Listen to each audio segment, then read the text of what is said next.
Good morning guys, welcome to dream journey vlog. ಹೇಗಿದ್ದೀರಾ ನೀವೆಲ್ಲರೂ? ನಾನು ಚೆನ್ನಾಗಿದ್ದೀನಿ, ನೀವು ಕೂಡ ಚೆನ್ನಾಗಿದ್ದೀರಾ ಅಂತ ಭಾವಿಸ್ತೀನಿ. ನಾನು ಅರ್ಲಿ ಮಾರ್ನಿಂಗ್ ಈಗ ಮಂಗಳೂರಿಗೆ ಹೊರಟಿದ್ದು, ಬಸ್ಸಲ್ಲಿ ಹೋಗಬೇಕು. ನಮ್ಮ ಮನೆ ಕೊಲ್ಪೆದ ಬೈಲು, ಮಡಂತ್ಯರಿಗೆ ಹೋಗಿ ಹತ್ತೋದು. ಬಿಕಾಸ್ ನನಗೆ ಎಕ್ಸ್ಪ್ರೆಸ್ ಬಸ್ ಸಿಗ್ಬೋದು ಅಂತ ಹೇಳಿ ನನಗೆ ಒಂದು 6:30ಗೆ ಸಾಧಾರಣಕ್ಕೆ ಬಸ್ ಸಿಕ್ಕಿದೆ. ಮತ್ತು ನೀವು ನೋಡ್ತಾ ಇರ್ಬೋದು ಎಲ್ಲ ಶಾಪ್ಸ್ಗಳು ಕ್ಲೋಸ್ ಉಂಟು, ಬಿಕಾಸ್ ಅರ್ಲಿ ಮಾರ್ನಿಂಗ್. ಈಗ ನನಗೆ ಬಸ್ಸಲ್ಲಿ ಸೀಟ್ ಸಿಕ್ಕಿದೆ. ಮಾರ್ನಿಂಗಲ್ಲಿ ಅಷ್ಟು ಜನ ಇರಲ್ಲ ಅಲ್ಲ. ನಾನು ಯಾಕೆ ಮಂಗಳೂರಿಗೆ ಹೋಗಿದ್ದು ಮತ್ತು ಏನು ಎಲ್ಲ ಮತ್ತು ನೆಕ್ಸ್ಟ್ ಮುಂದೆ ಬರುವ ವಿಡಿಯೋಗಳಲ್ಲಿ ಹೇಳ್ತೀನಿ. ಮಗನಿಗೆ ಹೊರಟು ಬಂದದ್ದು ಗೊತ್ತಿಲ್ಲ, ಅವನಿಗೆ ಹೇಳಿಲ್ಲ ನಾನು, ಮತ್ತು ಅವನು ನನ್ನ ಜೊತೆಗೆ ಹೊರಡ್ತಾನೆ ಅಂತ ಹೇಳಿ. ಅವನಿಗೆ ಕರ್ಕೊಂಡು ಬರುವಾಗೇನೂ ಇರಲಿಲ್ಲ, ಬಿಕಾಸ್ ಅವ್ರದ್ದು ಪ್ರೈಸ್ ಡಿಸ್ಟ್ರಿಬ್ಯೂಷನ್ ಇವತ್ತು. ಹಾಗೆ ಅಲ್ಲಿ ರೀಚ್ ಆದ ನಂತರ ಹಸ್ಬೆಂಡಿದು ಅಣ್ಣ ಬಂದಿದ್ದರು ನನಗೆ ಪಿಕಪ್ ಮಾಡಲಿಕ್ಕೆ. ಅವರು ಅಲ್ಲಿಂದ ನನಗೆ ಕರ್ಕೊಂಡು ಹೋದರು. ನನಗೆ ಈಸಿ ಆಯಿತು, ಇಲ್ಲಾಂದರೆ ಇನ್ನೊಂದು ಬಸ್ ತೊಗೊಳ್ಬೇಕಾಗ್ತಾ ಇತ್ತು ನನಗೆ. ಇವತ್ತು ನೋಡಿ ನನ್ನ ಮಗ ಹೀಗೆ ರೆಡಿಯಾಗಿದ್ದಾನೆ. ಅವನಿಗೆ ಇವತ್ತು ಪ್ರೈಸ್ ಡಿಸ್ಟ್ರಿಬ್ಯೂಷನ್ ಉಂಟು, ಅವನಿಗೂ ಕೂಡ ಉಂಟು. ಅವನು ತುಂಬದರಲ್ಲಿ ಬಂದಿದ್ದಾನೆ. ನಾನು ಮತ್ತೆ ಮುಂದೆ ಬರುವ ವಿಡಿಯೋಗಳಲ್ಲಿ ತೋರಿಸ್ತೀನಿ ಅವನ ಸರ್ಟಿಫಿಕೇಟ್ಸ್ ಮತ್ತು ಅವಾರ್ಡ್ಸ್ಗಳನ್ನೆಲ್ಲ. ಅದರ ನಂತರ ನಾನು ನಮ್ಮಮ್ಮನನ್ನು ಕರ್ಕೊಂಡು ಬ್ರೇಕ್ಫಾಸ್ಟಿಗೆ ಹೋದೆ. ಹಾಗೆ ಇದರ ನಂತರ ನನಗೆ ತುಂಬ ವೀಡಿಯೋಸ್ಗಳು ತೆಗಿಲಿಕ್ಕೆ ಆಗಿಲ್ಲ, ಬಿಕಾಸ್ ಬರುವಾಗ ಸಹ ಲೇಟ್ ಆಯಿತು, ಮತ್ತು ಬಂದು ಮಲಗಿದ್ದೆ. ಮಾರ್ನಿಂಗ್ ವಿಡಿಯೋ ಮಾಡಿದ್ದು. ಮತ್ತು ಇವತ್ತು ಮಾರ್ನಿಂಗ್ ಅವನಿಗೆ ಸ್ವಲ್ಪ ಲೇಟಾಗಿ ಎಬ್ಬಿಸಿದ್ದು, ಬಿಕಾಸ್ ಅವಂದು ಇವತ್ತು ಆ್ಯನ್ವಲ್ ಡೇಗೆ ಅವನು ಮತ್ತು ಅವ್ರದ್ದು ನೈಟ್ ಆ್ಯನ್ವಲ್ ಡೇ ಆಗಿರೋದ್ರಿಂದ ಅವನು ಮಧ್ಯಾಹ್ನ ಮಲಗಲಿಕ್ಕೆ ಸಿಗಲಿಕ್ಕಿಲ್ಲ ಅಂತ ಹೇಳಿ ಸ್ವಲ್ಪ ಲೇಟ್ ಎದ್ದಿದ್ದೀವಿ. ಅವನಿಗೆ ನನ್ನ ಜೊತೆಗೆ ಬ್ರಷಿಂಗ್ ಎಲ್ಲ ಮಾಡೋದಂದರೆ ತುಂಬಾ ಇಷ್ಟ. ಅವನು ಎರಡೆರಡು ಬ್ರಷ್ ಇಟ್ಕೊಂಡಿರ್ತಾನೆ ಯಾವತ್ತೂ ಕೂಡ. ಒಂದು ಅವನಿಗೆ ಕೊಡಬೇಕು, ಇನ್ನೊಂದು ನಾವು ಮಾಡಿಸಲಿಕ್ಕೆ.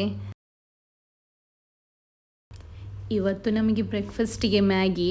ನಾವು ಜಾಸ್ತಿಯಾಗಿ ಈ ಥರದೆಲ್ಲ ಮಾಡಲ್ಲ, ದೋಸೆ ಇಡ್ಲಿ ಚಪಾತಿ ಆ ಥರವೇ. ಬಟ್ ಇವತ್ತು ಆಪ್ಷನ್ ಇರಲಿಲ್ಲ. ನಾನು ಬರುವಾಗ ಸಹ ಲೇಟಾಗಿತ್ತು, ದೋಸೆಗೆ ಹಿಟ್ಟೆಲ್ಲ ಇರಲಿಲ್ಲ ಅಂತ ಹೇಳಿ ಇವತ್ತು ಮ್ಯಾಗಿ ಅಂದ ದಿನ ಅವನಿಗೆ ತುಂಬಾ ಖುಷಿ. ತಿನ್ನೋದು ಸ್ವಲ್ಪನೇ ಅವನು ಮ್ಯಾಗಿ ಎಲ್ಲ, ಬಟ್ ಅವನಿಗೆ ತುಂಬ ಇಷ್ಟ ಮ್ಯಾಗಿ ಅಂತ ಹೇಳಿದರೆ. ಅವನೇ ಮಾಡ್ತೀನಿ ಅಂತ ಹೇಳಿ ಈಗ ಸ್ಟೂಲ್ ತಂದು ಮೇಲೆ ನಿಂತ್ಕೊಂಡು ಮಾಡ್ತಾನೆ ಇದ್ದಾನೆ. ನಾನು ಕೂಡ ಹಾಗೇನೆ ಒಂದು ಸ್ವಲ್ಪ ಟೈಮ್ ನನಗೆ ಸಿಕ್ಕಾಗೆಲ್ಲ ಅವನ ಜೊತೆಗೆ ಟೈಮ್ ಕೊಟ್ಟು ಈ ಥರ ಮಾಡಿಸ್ತೀನಿ. ಬಿಕಾಸ್ ಬಾಯ್ಸ್ ಕೂಡ ಸ್ವಲ್ಪ ಸ್ವಲ್ಪ ಕೆಲಸ ಕಲಿಬೇಕು. ಅವನೀಗ ವೇಟ್ ಮಾಡ್ತಾನೇ ಇದ್ದಾನೆ, ಪೇಷನ್ಸೇ ಇಲ್ಲ. ಒಂದು ಸಲ ಮುಗಿದರೆ ಸಾಕೀಗಾಗಿದೆ. ಅವನಿಗೆ ಆ್ಯಕ್ಚುಲಿ ಮಾಡಿದ ಮ್ಯಾಗಿಗಿಂತ ಡ್ರೈ ಮ್ಯಾಗಿ ತಿನ್ನೋದಂದರೆ ತುಂಬ ಇಷ್ಟ. ಅದಕ್ಕೋಸ್ಕರ ನಾವು ತೆಗ್ದು ಇಡೋದು, ಅವನಿಲ್ಲ ಅಂದರೆ ತೆಗೆದು ತಿಂತಾನೆ ಅಂತ ಹೇಳಿ. ಅದಕ್ಕೆ ಅವನಿಗೆ ಇಷ್ಟ ಅಂತ ಹೇಳಿ ಒಂದೆರಡು ಕೊಟ್ಟಿದ್ದೀನಿ ಕೈಯಲ್ಲಿ. ಬಟ್ ಅದು ಒಳ್ಳೆಯದಲ್ಲ ತಿಂದರೆ ಅಂತ ಹೇಳಿದರೆ ಅವನಿಗೆ ಅರ್ಥ ಆಗಲ್ಲ. ಅದಕ್ಕೋಸ್ಕರ ಪ್ಯಾಕೆಟನ್ನೇ ತೆಗೆದು ಇಟ್ಟು ಬಿಡೋದು. ಸೊ ಈಗ ಅವನಿಗೆ ಬ್ರೇಕ್ಫಾಸ್ಟ್ ಕೊಡ್ತೀನಿ. ಆ್ಯಕ್ಚುಲಿ ನನ್ನ ಒಂದು ಸ್ಟಾಫ್ ಏನಿದ್ದಾಳೆ, ಅವಳು ನನ್ನ ಕಝಿನೇ. ಅವಳು ನನ್ನ ಮನೆಯಲ್ಲೇ ಇರೋದು. ಅವಳು ನನ್ನ ಅತ್ತೆಯ ಮಗಳು. ಅವಳು ನನ್ನದು ಮೊದಲು ಸ್ಟೂಡೆಂಟ್ ಇದ್ಲು, ಮತ್ತು ನಾನು ಅವಳಿಗೇ ಸ್ಟಾಫ್ ಮಾಡಿ ಇಟ್ಕೊಂಡಿದ್ದು. ಸೊ ಅವಳು ನಮ್ಮ ಮನೆಯಲ್ಲೇ ಇರ್ತಾಳೆ. ಅದರ ನಂತರ ನಾನು ಸಲೋನಿಗೆ ಬಂದೆ. ಅವನಿಗೆ ಇವತ್ತು ಡ್ರಾಪ್ ಮಾಡಲಿಕ್ಕೆ ಇಲ್ಲ, ಬಿಕಾಸ್ ಅವನಿಗೆ ಮಧ್ಯಾಹ್ನ 1 or 2 o'clock ಒಳಗೆ ರೀಚ್ ಮಾಡಿಸಲಿಕ್ಕೆ ಹೇಳಿದ್ದಾರೆ. ಪ್ರಾಕ್ಟೀಸ್ ಉಂಟು ಅಂತ ಹೇಳಿ. ಅವರ ಫಂಕ್ಷನ್ನು 4 o'clock ಈವ್ನಿಂಗೆ. ನಾನಿಲ್ಲಿ ಬಂದು ಒಂದು ಸ್ವಲ್ಪ ಕೆಲಸ ಮುಗಿಸಿ ಹೋಗೋಣ ಅಂತ ಹೇಳಿ ಬಂದೆ. ಮತ್ತು ಬೇಗ ಹೋದದ್ದೇ ನಾನು, ಟೈಮ್ ಆಗಿತ್ತು, ನಾನು ಬರುವಾಗಲೇ 12 ಆಗಿದೆ. ಇಲ್ಲಿ ಅವನಿಗೆ ನಾನು ಬಂದು ಸ್ನಾನ ಮಾಡಿಸಿ ಡ್ರೆಸ್ಅಪ್ ಮಾಡಿಸಿ ಕಳಿಸಲಿಕ್ಕೆ. ಈಗ ಅವರಿಗೆ ಡ್ರೆಸ್ ಹಾಕಿಯೇ ಬರಲಿಕ್ಕೆ ಹೇಳಿದರು. ಇವರಿಗೆ ಇವತ್ತು ಪಿಂಕ್ ಶರ್ಟ್, ಬ್ಲ್ಯಾಕ್ ಪ್ಯಾಂಟ್ ಮತ್ತು ಬ್ಲ್ಯಾಕ್ ಸಸ್ಪೆಂಡರ್ ಹಾಗೂ ಬ್ಲ್ಯಾಕ್ ಬೋ.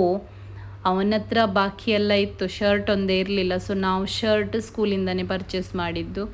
ಲೇಟ್ ಆಗಿದೆ, ಸೊ ಅದಕ್ಕೋಸ್ಕರ ಬೇಗ ಬೇಗ ಮಾಡ್ತಾನೆ ಇದ್ದೀನಿ ಹೋಗಲಿಕ್ಕೆ. ಅವನಿಗೆ ಡ್ರಾಪ್ ಮಾಡಿ ಬಂದು ಮತ್ತು ನಾನು ರೆಡಿಯಾಗಿ ಹೋಗಬೇಕು. ಸೊ ಲೇಟ್ ಆಗುತ್ತೆ ಅಂತ ಹೇಳಿ ಅವನಿಗೊಂದು ಡ್ರಾಪ್ ಮಾಡಿ ಬರೋದೀಗ. ಅವನು ಹೀಗೆ ಕಾಣಿಸ್ತಾ ಇದ್ದ. ನೋಡಿ ಹೇಗೆ ಕಾಣಿಸ್ತಿದ್ದಾನೆ ನನ್ನ ಮಗ ಅಂತ ಹೇಳಿ ಒಂದು ಕಮೆಂಟ್ ಮಾಡಿ. ಹಾಗೆ ಸ್ಕೂಲಿಗೆ ಡ್ರಾಪ್ ಮಾಡಲಿಕ್ಕೆ ಬಂದೆ. ಇಲ್ಲಿ ರೀಚ್ ಆಗಿದ್ದೀನಿ. ಅವನು ಹೋಗೋದು ಗುರುವಾನ್ಕೇರಿಗೆ ಎಕ್ಸಲ್ಲಿಗೆ. ಇಲ್ಲಿ ರೀಚ್ ಆಗಿ ಒಂದು ಸ್ವಲ್ಪ ಟೀಚರ್ಸ್ ನನಗೆ ಹೆಲ್ಪ್ ಕೇಳಿದರು. ಅಲ್ಲಿ ಅವರಿಗೆ ಒಂದು ಸಾರಿಗೆ ಹೆಲ್ಪ್ ಮಾಡಿ ಮತ್ತೆ ಓಡಿ ಬಂದು ಸಲೋನಿಗೆ ರೀಚ್ ಆಗಿ ರೆಡಿಯಾಗಿದ್ದೆ. ರೆಡಿ ಮಾಡಲಿಕ್ಕೆ ಇವತ್ತು ನನಗೆ ನೀತಾ ಅಂದರೆ ನನ್ನ ಇನ್ನೊಂದು ಸ್ಟಾಫ್ ಹೆಲ್ಪ್ ಮಾಡ್ತಾ ಇದ್ದಾಳೆ.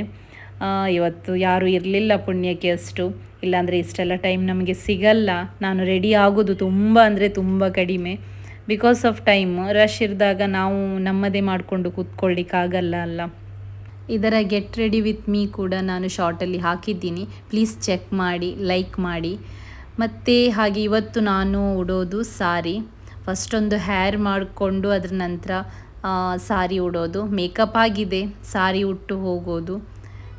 ನೆಕ್ಸ್ಟ್ ಇವರು ಕೂಡ ಬರ್ತಾರೆ, ನನ್ನ ಇಬ್ಬರು ಸ್ಟಾಫ್ ಕೂಡ ಅಲ್ಲಿ. ಸೊ ಹೇರ್ ನನ್ನದು ಹೀಗೆ ಕಾಣಿಸ್ತಾ ಉಂಟು.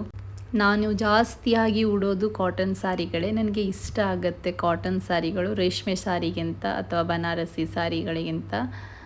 ಏನೋ ಅದು ನನ್ನ ಪರ್ಸ್ನಲ್ ನನಗೆ ಇಷ್ಟ. ಹಾಗೆ ನೋಡಿ ನಾನು ಹೇಗೆ ಕಾಣಿಸ್ತಿದ್ದೀನಿ ಅಂತ ಸೀರೆಯಲ್ಲಿ. ತುಂಬಾ ಕಡಿಮೆ ನಾನು ಸೀರೆ ಉಡೋದು, ಬೇರೆಯವರಿಗೆ ಉಡಿಸಿ ಉಡಿಸಿ ಉಡಿಸಿ ನಮಗೆ ಸಾರಿ ಉಟ್ಕೊಳ್ಳೋ ಮನಸ್ಸೇ ಬರಲ್ಲ. ಮತ್ತು ಲಾಸ್ಟ್ ಮೂಮೆಂಟ್ ರೆಡಿ ಆಗೋದ್ರಿಂದ ಸಾರಿ ಉಟ್ಕೊಳ್ಳಿಕ್ಕೆ ಟೈಮ್ ಕೂಡ ಇರಲ್ಲ. ಸೊ ಇವತ್ತೊಂದು ನನ್ನ ಲೆಕ್ಕದಲ್ಲಿ ಒಂದು ಸಾಧಾರಣ ಹತ್ತಿರ 1 ವರ್ಷದ ನಂತರ ಸೀರೆ ಉಟ್ಕೊಂಡಿದ್ದ ಅಂತ. ನನಗೆ ಆಲ್ರೆಡಿ ಲೇಟ್ ಆಗಿತ್ತು, ಒಂದು ವಿಡಿಯೋ ಕೂಡ ಅಪ್ಲೋಡ್ ಮಾಡಲಿಕ್ಕಿತ್ತು. ಸೊ ನಾನಿನ್ನು ರಿಕ್ಷಾ ಕಾಲ್ ಮಾಡಿದ್ದೀನಿ, ಅವರು ಬಂದ ತಕ್ಷಣ ನಾನು ಹೊರಡೋದು. ಇವರು ಮತ್ತೆ ಬರ್ತಾರೆ ಇಬ್ಬರು ಕೂಡ, ಬಿಕಾಸ್ ಬೇಗ ಕ್ಲೋಸ್ ಮಾಡಲಿಕ್ಕಾಗ್ತದೆ, ಇಲ್ಲಾಂದರೆ ಸ್ವಲ್ಪ ಒಂದು 1 ಅವರ್ ಬಿಟ್ಟು ಬರಲಿಕ್ಕೆ ಹೇಳಿದ್ದೀನಿ. ನಾನು ಫಸ್ಟ್ ಹೋಗೋದು. ಇವತ್ತು ಆ್ಯಕ್ಟಿವಾ ತೊಗೊಂಡು ಹೋಗಲ್ಲ, ಆಟೋದಲ್ಲೇ ಹೋಗೋದು. ಬಿಕಾಸ್ ನಾನು ನನ್ನ ಮಗ ಅದ್ರ ನಂತರ ಇವರಿಬ್ಬರು ಅಂತ ಹೇಳಿ ನಾವು 4 ಜನ ಆಗ್ತೀವಿ, ಮತ್ತು ನೈಟ್ ಕೂಡ ಆಗತ್ತೆ ಅಲ್ಲ ಅಂತ ಹೇಳಿ. ಸೊ ಗೈಸ್, ನಾನು ಈ ವಿಡಿಯೋವನ್ನು ಇಲ್ಲಿಯೇ ಮುಗಿಸ್ತಾ ಇದ್ದೀನಿ. ಇದರ ಕಂಟಿನ್ಯೂಷನ್ ನೆಕ್ಸ್ಟ್ ವ್ಲಾಗಲ್ಲಿ ಬರುತ್ತೆ. ಈ ವಿಡಿಯೋ ನಿಮಗೆ ಇಷ್ಟ ಆದರೆ ಲೈಕ್ ಮಾಡಿ, ಶೇರ್ ಮಾಡಿ, ಕಮೆಂಟ್ ಮಾಡಿ ಹಾಗೂ ಸಬ್ಸ್ಕ್ರೈಬ್ ಮಾಡಲು ಮರೆಯಬೇಡಿ.